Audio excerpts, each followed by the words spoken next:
Ace Hardware. Harris Ace is your place for Yeti coolers, Traeger grills, Costa de Mar sunglasses, Calcutta Renegade coolers, plus Harris Ace is your hometown dealer for yellow wood treated lumber. Harris Ace will not be undersold on price, so you know you're getting the best price at Harris Ace. Your favorite place for hardware and lumber supplies is Harris Ace Hardware, West Cherry Street in Jesup. It's time now for a look at local sports and sports. The varsity girls softball team's locked up to number 3 seed from our region, heading into state playoffs next week. They'll head to play Stars Mill, the number 2 seed from Region 3.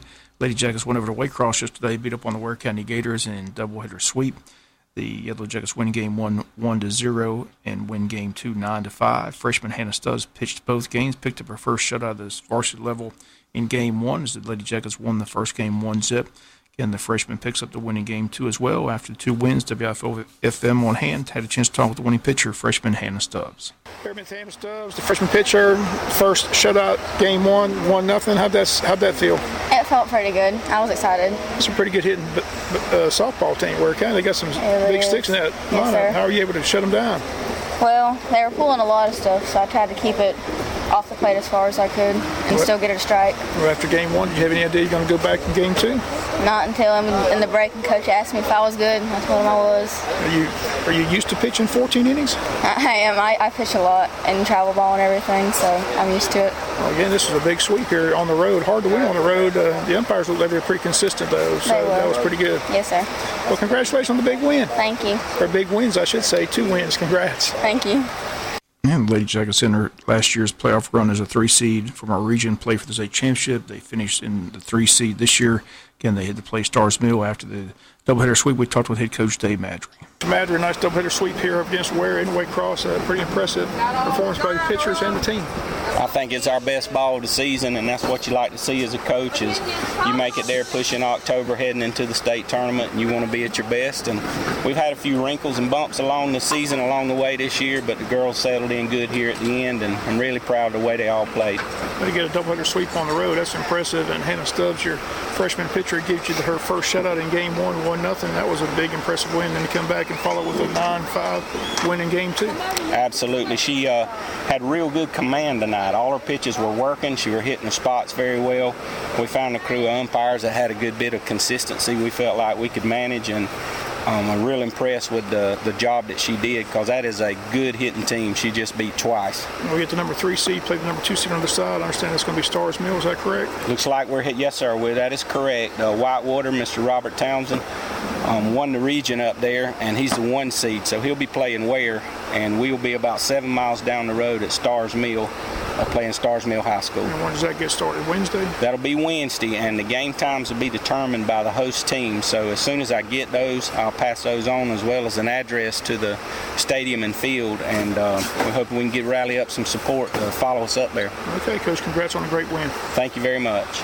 And once again, the Jackets sweep. Logan Eccles, captain, had a big day, 5 for 7 with a double. Again, Wayne County wins game 1-0, wins game 2 9-5. Again, they head to state action next week. Next week is homecoming week, so a couple of Lady Yellow Jackets in the homecoming court. So the coach is trying to work with Stars Mill to try to push this series up to Tuesday and Wednesday, not Wednesday and Thursday. But again, as soon as we get the time and dates of that first round matchup, we'll pass it along here on our local sportscast. Friday night, the Wayne County football team heads into region schedule. Jackets 6-0 after the non-region schedule, but now the fun begins. Wayne County at Statesboro to start the schedule. Kickoff 7:30. Our coverage begins with the Wayne County Coaches Show at 6:30. Here's a portion of the show in which Coach Cribb talks about the Blue Devils and their football program. Well, they're a physical team. Old school coaches. They've gone back to double tight wishbone and cover 3 defense.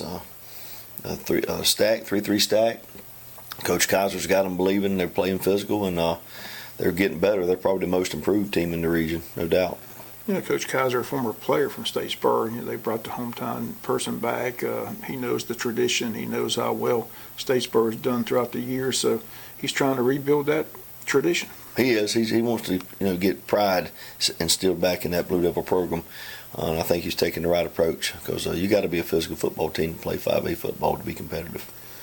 And again, you can hear all Coach Cribb's comments on the Coach Show at 6:30, followed by a pregame show at 7 from the stadium. After game will be the Country Financial postgame show and the high school scoreboard show. One programming note: Friday, our high school scoreboard show will air on AM 1370 to the Atlanta Braves playoff game, which we'll get to immediately following the high school football game on Friday night.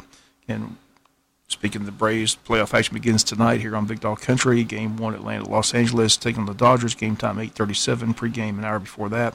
Last night, the Yankees won the American wildcard game by a final of 7-2 over Oakland. Today's the National League playoffs getting underway. The Rockies and the Brewers at Milwaukee at 5 p.m. Game 1.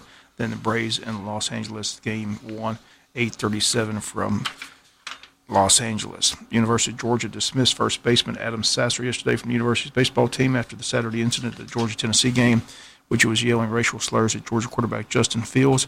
Georgia coach Kirby Smart called the behavior really unacceptable. The matter was turned over to the investigation unit at the University of Georgia. They investigated for a couple of days. The announcement of the dismissal came down Wednesday. No other statement other than he's been dismissed from the baseball team altogether. Second-team All-SEC player is hometown Evans, Georgia, graduated from Greenbrier High School. Hit about 370 last year with about 16 home runs. The second and third best hitter on the team, but again dismissed due to his actions Saturday at the Georgia-Tennessee football game. Both the girls volleyball team and the cross-country team in action today. Cross-country team at home at 4:30 for a home meet with many teams attending. The girls volleyball teams head to Brunswick today, take on the Pirates and Bradwell Institute. NFL football tonight, the Patriots and the Colts. Sad story in Clemson, South Carolina. Former running back C.J. Fuller passed away yesterday at the age of 22. Coach Dabo Swinney says the thoughts and prayers and deep sympathies go out to C.J.'s family. Officials have not given a cause of death. The Pickens County Coroner Office in South Carolina says the results of an autopsy will take anywhere from 6 to 8 weeks. Nick Saban of the Alabama Crimson Tide are rolling at number 1, but Nick Saban not happy with the empty seats in Bryant-Denny Stadium as the student section is pretty much empty, as the students are not showing up in big numbers. During his press conference Wednesday, Saban took aim at the students, saying he's disappointed that there are not a lot of students attending the game. Saban says he doesn't think the students are entitled to the seats. He says it should be on a first-come, first-served basis. He says he believes that there are many students who would want to come. Saban says the players put too much time and effort in. They deserve to have the stadium full every Saturday when they play. Again, the Crimson Tide, number 1 in the country, undefeated. And, again, Saban's got to have something to be upset about, so he's upset about the empty seats in the stadium. That's going to do it for latest in local sports. Sports is brought to you each and every day this time by your friends at Harris Ace Hardware. Whether you're involved in an accident or just need a tow, request or call Grant Lewis Towing, 912-427-0857. We pride ourselves with excellent response times, honest and courteous service. With over 40 years experience, we are second to none. So get hooked up with Grant Lewis Towing, 912-427-0857. Operators Grant Lewis and Lincoln Jones. Well, 3-year-old Lincoln just supervises. Grant Lewis Towing, 24-hour high-quality service for Jesup and Wayne County.